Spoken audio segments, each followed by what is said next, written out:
amis, j'espère que vous allez bien. Ici ça va très bien, on se retrouve aujourd'hui pour une nouvelle vidéo YouTube. Je suis tellement contente de vous retrouver sur la plateforme. Et on se retrouve en bonne compagnie puisque j'ai à côté de moi, comme vous avez pu le voir, préparé une assiette d'orange à la cannelle. Une petite salade de fruits vraiment très simple pour mon petit déjeuner. Alors je propose du coup qu'on discute un petit peu pendant que je mange ma salade de fruits. Ces oranges sont incroyables. Déjà, comment allez-vous? Avez-vous passé de bonnes fêtes? À l'heure où je filme cette vidéo, nous sommes le 26 décembre, donc le lendemain de Noël. À la maison, il faut savoir qu'on n'a pas encore fêté Noël. C'est un peu triste en vrai, mais déjà le réveillon du 24, on ne l'a jamais vraiment trop fêté. Et le 25, on était censé fêter Noël en famille. Mais mon frère et mon beau-frère ont été retenus dans le sud de la France à cause des grèves de train qu'il y a en ce moment. Donc c'est vraiment pénible, mais du coup on a dû décaler Noël d'une semaine. Ce qui fait que c'est une sensation assez particulière en fait de devoir fêter un événement aussi important, en tous les cas dans notre famille, en décalé comme ça en fait, de voir sur les réseaux sociaux tout le monde faire Noël en toute logique le 24 et le 25, et que nous en fait on fera le Noël le 1er janvier, donc c'est vraiment décalé au niveau des dates, mais bon je me dis l'important c'est qu'on puisse quand même le fêter ensemble et se retrouver. Il faut savoir que j'ai une toute petite famille puisque mes deux parents sont enfants uniques, ce qui est je trouve assez rare. Dites-moi combien de frères et sœurs ont vos parents. Du coup ce qui m'a fait quand même très plaisir pour le jour de Noël, ça a été de recevoir vos adorables messages sur Instagram avec vos photos, vos tags, etc. Je me doutais que j'allais être taguée quelques fois et franchement j'ai pas été déçue, je suis hyper heureuse d'avoir pu participer à ma façon en fait à votre réveillon, à votre Noël. J'ai vu beaucoup de bûches surtout. Alors la bonne nouvelle c'est que je vous disais d'aller voir sur Instagram. Bien évidemment je vous encourage à aller me suivre sur Instagram pour tout ce que j'y partage au quotidien, notamment mes stories qui sont complètement exclusives là-bas. Mais maintenant j'ai décidé de publier du coup mes vidéos sous format réel, donc sous format court et vertical, sur YouTube également, dès à présent sur l'onglet Shorts de ma chaîne. Très ravie de savoir comment s'est passé votre Noël chez vous, j'espère sincèrement que vous avez passé de bons moments. En attendant, on va revenir sur des sujets plus légers, quoique avec mes oranges. Si vous suivez justement mon travail sur Instagram, vous savez que je travaille depuis l'année dernière avec une entreprise suisse éthique et bio qui s'appelle Gebana. Cette vidéo n'est absolument pas en collaboration avec la marque, d'ailleurs cette vidéo n'est en collaboration avec personne, simplement ça me fait plaisir de vous en parler. Gebana c'est une entreprise qui est vraiment éthique et fair trade, c'est vraiment l'aspect le plus important de cette entreprise. Ils vont en fait acheter des produits dans le monde entier de façon totalement transparente, éthique et écologique, et ça c'est vraiment quelque chose de super important pour moi.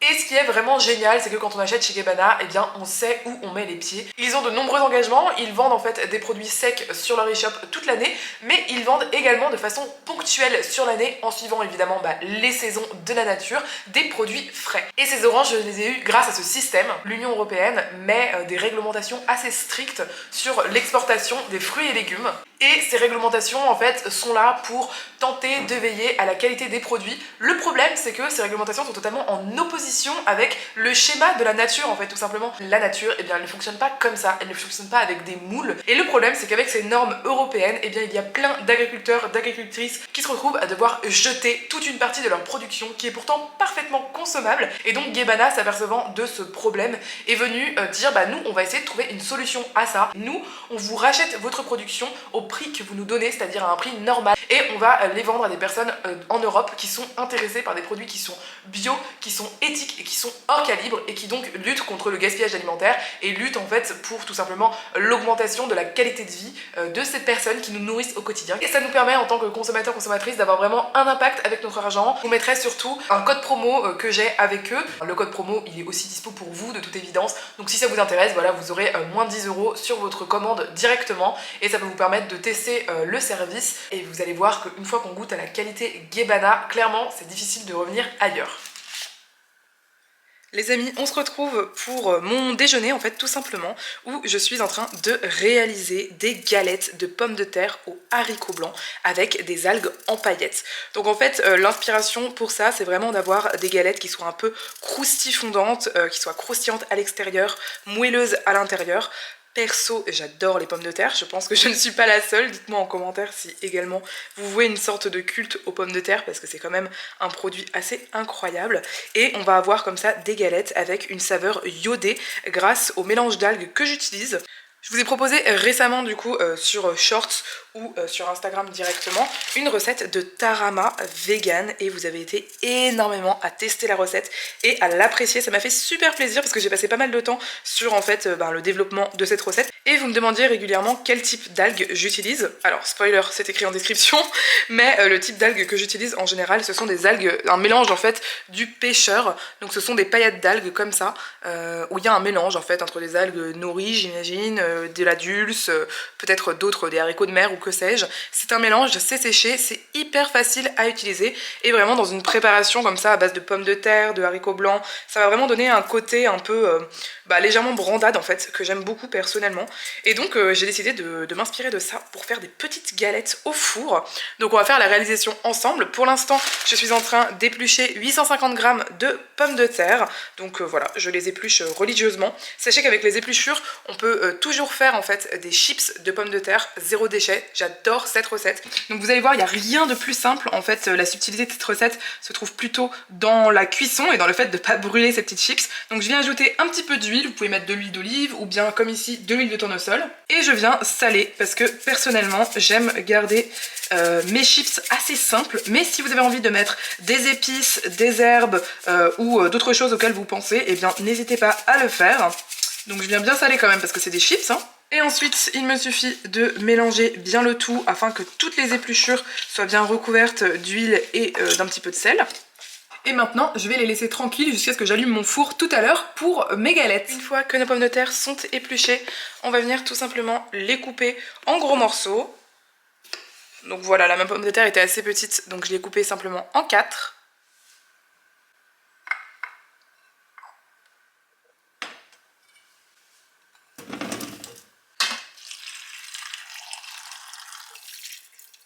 Je viens donc cuire mes pommes de terre en morceaux avec du sel pendant 20 minutes, ou en tous les cas jusqu'à ce qu'elles soient bien tendres. Je vais venir porter l'eau à ébullition et ensuite couvrir le tout et évidemment je baisserai le feu lorsque ça sera en train de bouillir et je laisserai ce four moyen pendant 20 minutes. Pendant ce temps, je vais m'occuper de mes mojettes, donc mes haricots blancs hein, tout simplement. Et je vais venir en fait tout simplement rincer mes haricots blancs. Je vais avoir besoin seulement de la moitié de mon bocal. Donc je vais le faire au visu, je vais pas peser parce que j'ai pas vraiment besoin de le faire pour une recette comme ça. Lorsqu'ils sont rincés et égouttés, je viens les ajouter dans mon saladier pour tout à l'heure. Je vais venir m'occuper de hacher ces échalotes friganes. Mon saladier, je vais venir ajouter à mes haricots blancs mes échalotes ciselées finement, ainsi qu'une cuillerée à soupe de mon mélange d'algues. C'est totalement facultatif pour la recette, hein. Vous pourriez très bien mettre des herbes fraîches, mettre des herbes séchées ou ne rien mettre non plus, ce sera très très bon. Ou même par exemple du paprika fumé, ce serait excellent aussi.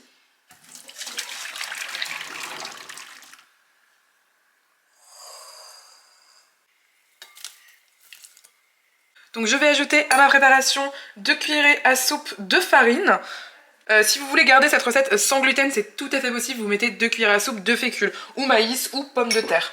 Et je vais venir écraser le tout au presse-purée, tout simplement.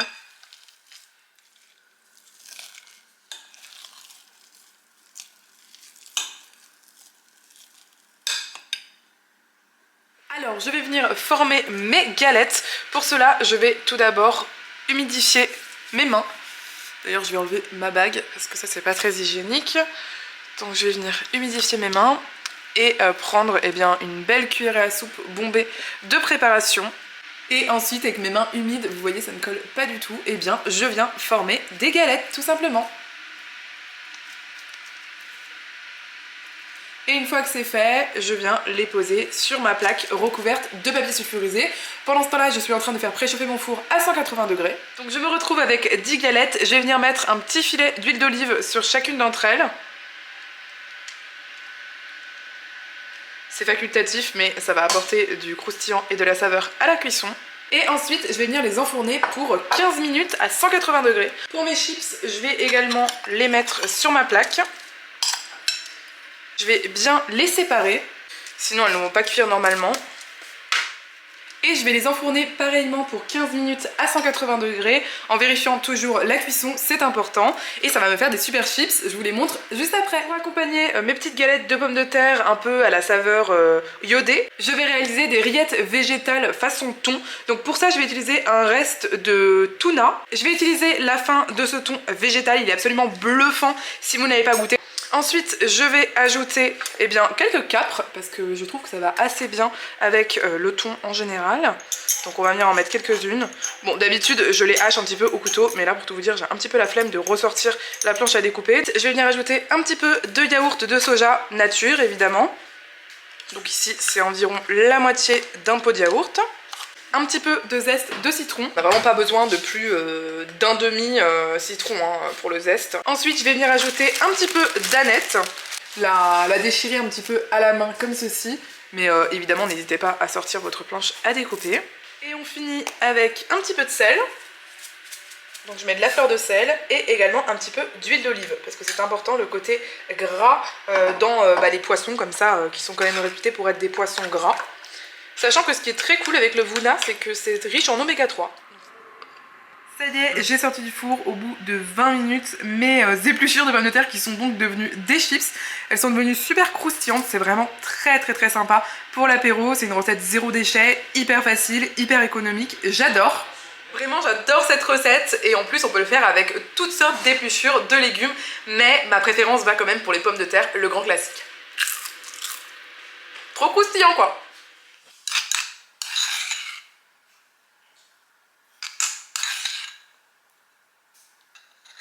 Alors voici du coup les galettes qui sont sorties du four.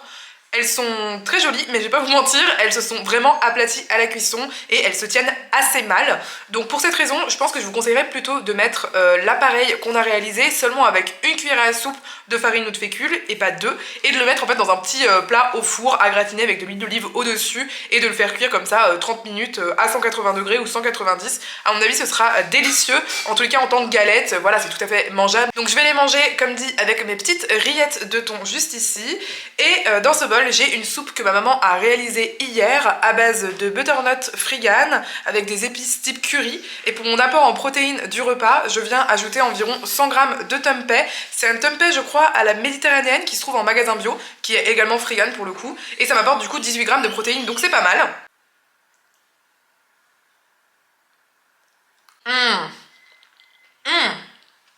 C'est tellement bon les amis. J'adore, ça rappelle vraiment une sorte de brandade. Le côté un peu grillé à l'extérieur, un peu croustillant, c'est hyper agréable. Et à l'intérieur, c'est tout fondant, avec ce bon goût de brandade, en fait, je ne sais pas comment le décrire autrement. Et j'avoue qu'avec du coup les rillettes en plus, associées en fait aux galettes, c'est vraiment excellent, avec ce côté frais du yaourt de soja, ce côté chaud et fondant en bouche des galettes, c'est vraiment super bon. Les deux vont tellement bien ensemble. La soupe est excellente, hein. Franchement, ma mère a vraiment géré. Et le tempeh est hyper bon aussi, donc si vous voulez tester, ça se trouve en magasin bio. Alors, on se retrouve à l'heure du goûter pour réaliser une compote maison. En fait, ma maman a fait du friganisme et a trouvé pas mal de pommes, un petit peu de toutes sortes, comme vous pouvez le voir juste ici. Donc du coup, j'ai rassemblé pour cette journée dans mon assiette spéciale anti-inflation ces fruits gratuits, ce qui est quand même assez pratique pour le budget.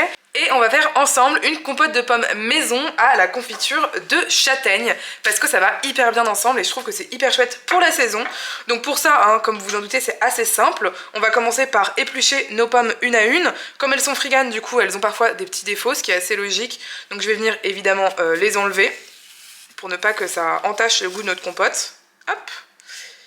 Et ensuite on va venir éplucher nos pommes une à une.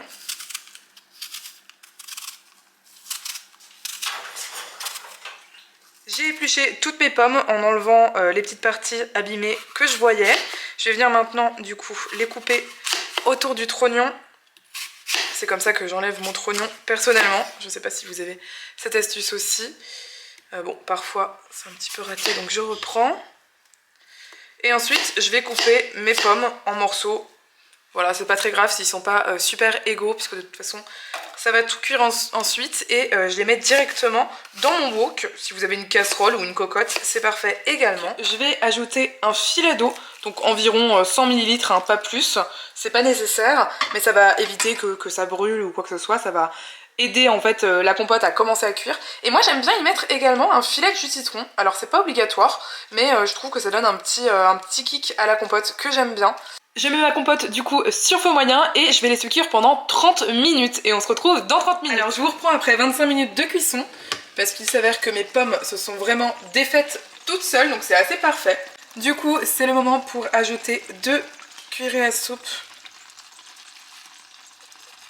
de confiture de marron. Ça va vraiment sucrer délicatement la compote et donner ce goût absolument délicieux. Je vais venir mélanger un petit peu le tout. Et voilà, la compote est prête. Elle aura donc pris 35 minutes de cuisson en tout. On se retrouve les amis, ça va bientôt être l'heure du repas du soir. Ce soir, on va faire un mijoté de lentilles aux épices et au tahini. Je m'y suis pris à l'avance. Hier soir, j'ai mis à tremper mes lentilles. Donc là, ça fait à peu près 24 heures qu'elles trempent. Ça permet, comme vous le savez, de réduire le temps de cuisson de 2 et aussi d'augmenter en fait l'apport nutritionnel des lentilles. Donc c'est assez intéressant. Vous allez voir, c'est à la fois un repas nutritif, économique et délicieux et en plus vraiment facile et rapide à faire pour le soir, comme ça c'est parfait. Si vous n'avez jamais testé le tahini dans les mijotés, sachez que c'est un pur délice. C'est parti!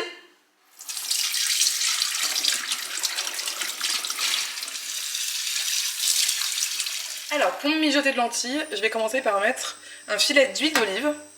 Ensuite je vais ajouter mes épices, donc l'équivalent d'une cuillerée à café de cumin en grains.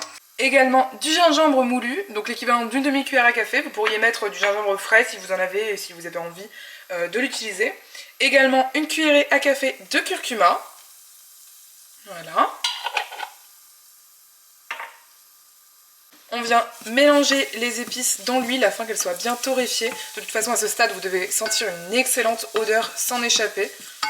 Et ensuite, on va venir ajouter une boîte de tomates. Donc ça pourrait être comme ici de la pulpe de tomate, ça pourrait être des tomates concassées ou bien des tomates, vous savez, entières. Pour les tomates pelées entières, vous venez en fait les écraser comme ça avec la cuillère et ça fait la même chose.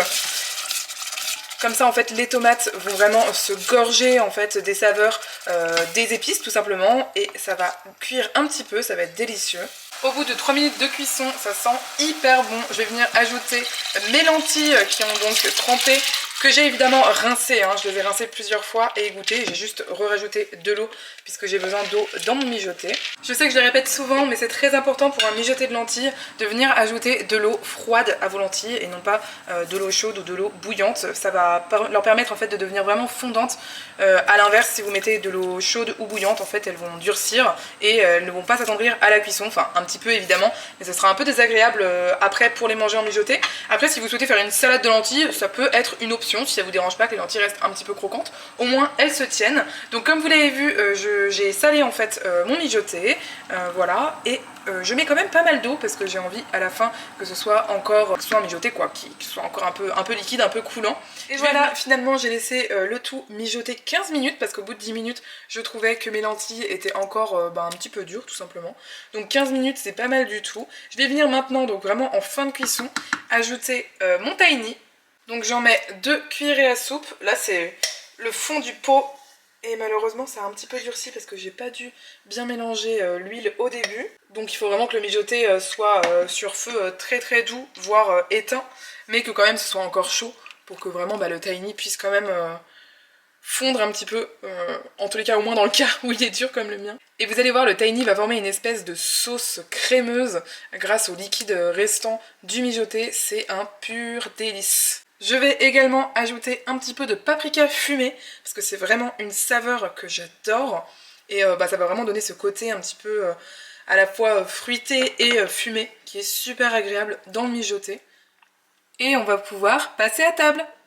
Avel, tu peux me laisser servir tranquillement s'il te plaît? Qu'est-ce que tu fais, Avel? Tu peux s'il te plaît ne pas manger dans mon assiette? Tu peux s'il te plaît descendre? C'est pas la place pour un chat, ça. Non, non, non, non, non, non, non. Descends. Allez. S'il te plaît.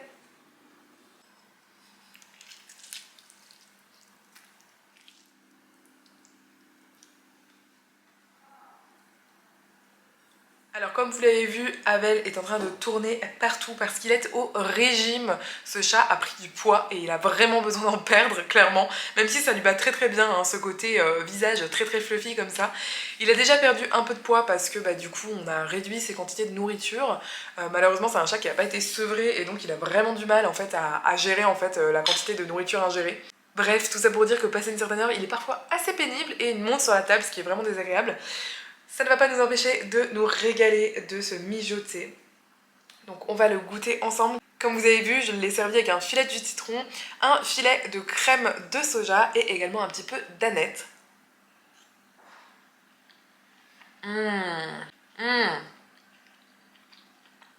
C'est tellement bon. On a vraiment les lentilles qui sont fondantes avec le tahini qui ajoute un côté riche et un petit peu grillé, hyper savoureux. Le paprika fumé aussi qui ajoute ce côté fumé très agréable. Et ensuite toutes les épices qu'on a mises avec ces bonnes lentilles vertes du puits. C'est vraiment excellent l'ensemble. Je vous invite vraiment à tester ce type de recette. N'hésitez pas à mettre des haricots rouges si vous n'avez pas de lentilles, ça ira très bien aussi. Ah au secours! Il est l'heure de goûter la compote. Je suis trop contente. Je sais pas pourquoi avoir fait cette compote me donne une satisfaction immense. Pourtant c'est vraiment facile à faire la compote maison. Mais bon, on en fait quand même pas très souvent. Enfin chez moi en tous les cas pas super souvent. Et du coup ça me donne une grande satisfaction que d'avoir fait cette compote maison. Trop hâte de voir ce que donne l'ajout de confiture de marron. Je sais pas si vous allez voir, il y a Havel ici qui est en train d'être sur la banque de la cuisine et d'essayer de se coucher dans mon... Non, non, non, non, non. Oh, il a fait tomber le plateau du petit déjeuner de mes parents l'autre fois. Horrible. Non, Havel, non. Bébé, tu descends. Non, non. Tu veux manger le saucisson? Oh là là là là. Dis bonjour à la caméra. Coucou caméra. Bon, on la goûte ou pas cette compote? Donc allons-y.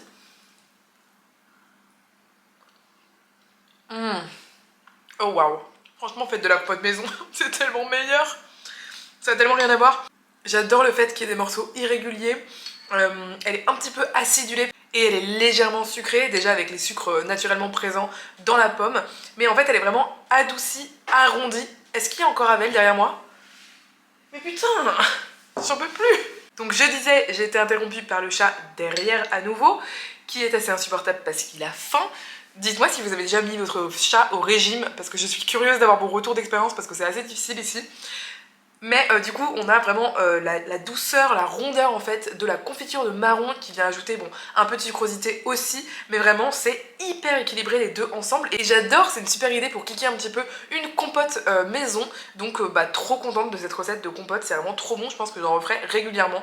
C'est 1000 fois meilleur que les compotes qu'on trouve dans le commerce, clairement. Et voilà, on arrive déjà à la fin de cette vidéo, une journée dans mon assiette spéciale anti-inflation.